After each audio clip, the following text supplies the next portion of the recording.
పెద్దపల్లి పట్టణంలో మాజీ ప్రధాని, భారతరత్న రాజీవ్ గాంధీ జయంతి వేడుకలను కాంగ్రెస్ పార్టీ పట్టణ అధ్యక్షులు బూతగడ్డ సంపత్ ఆధ్వర్యంలో ఘనంగా నిర్వహించారు.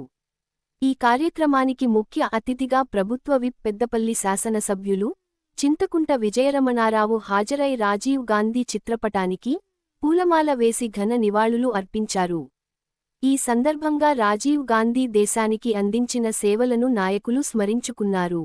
ఆయన ఆశయాలు, దేశ అభివృద్ధి కోసం చేసిన కృషి చిరస్మరణీయమని పేర్కొన్నారు.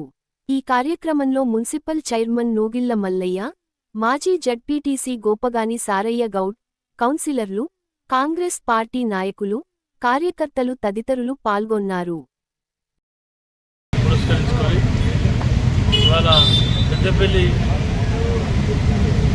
హెడ్క్వార్టర్లో మరి జయంతి కార్యక్రమాన్ని ఘనంగా జరుపుకోవడం జరిగింది. ఈ కార్యక్రమంలో పాల్గొన్నటువంటి సోదరులు, స్థానిక పెద్దపల్లి మున్సిపల్ చైర్మన్ నూగిళ్ల మల్లన్న గారు,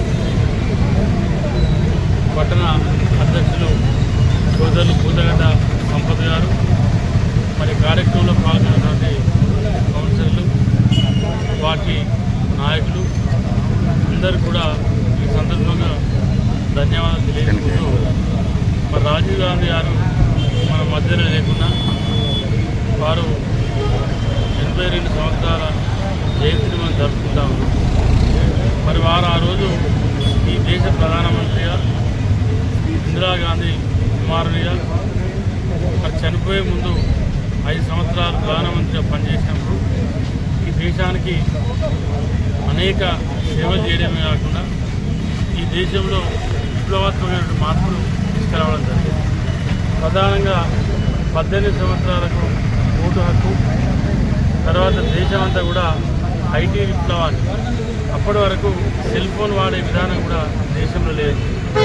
మరి ఒక పక్క సెల్ ఫోను, రెండవది ఐటీని కూడా మన దేశవ్యాప్తంగా ప్రమోట్ చేయడం, దాంతో ఇవాళ దేశంలో టెక్నాలజీ తీసుకొచ్చింది మరి రాజీవ్ గాంధీ గారు. మరి వారు ఎన్నో కార్యక్రమాలు తీసుకొని యువతకు ఒక స్ఫూర్తిగా మన దేశ ప్రధానమంత్రిగా ఉన్నప్పుడు అనేక కార్యక్రమాలు తీసుకురావడం జరిగింది.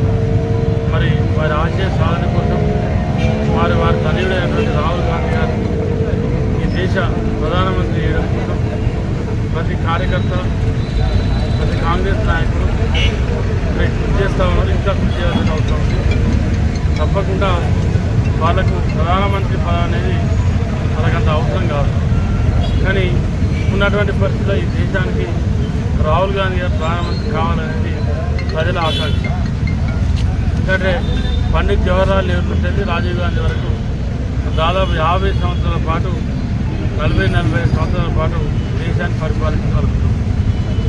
రేపు రాబోయే రోజుల్లో కూడా మళ్ళీ ఈ ప్రజలు బాగుండాలన్నా, నిరుద్యోగ యువత రావాలన్నా, ఈ దేశంలో రైతులకు కూడా రైతులు చేసే వ్యవసాయానికి లాభసాటిగా మద్దతు రావాలన్నా, ఇంకా అనేక కార్యక్రమాలు సవ్యంగా జరగాలన్నా కంపల్సరీ ఉన్నటువంటి ప్రభుత్వం మారాలి, రాహుల్ గాంధీ రావాలనే నినాదంతో ప్రతి కార్యకర్త, ప్రతి నాయకుడు ముందుకెళ్ళి మరి రాజీవ్ గాంధీ గారి ఆశీర్వాదాల కోసం ప్రతి ఒక్కరు కృషి చేయాలని చెప్పి తెలియజేస్తున్నాం. మరి 82వ జయంతి ఘన నివాళులు ఇవాళ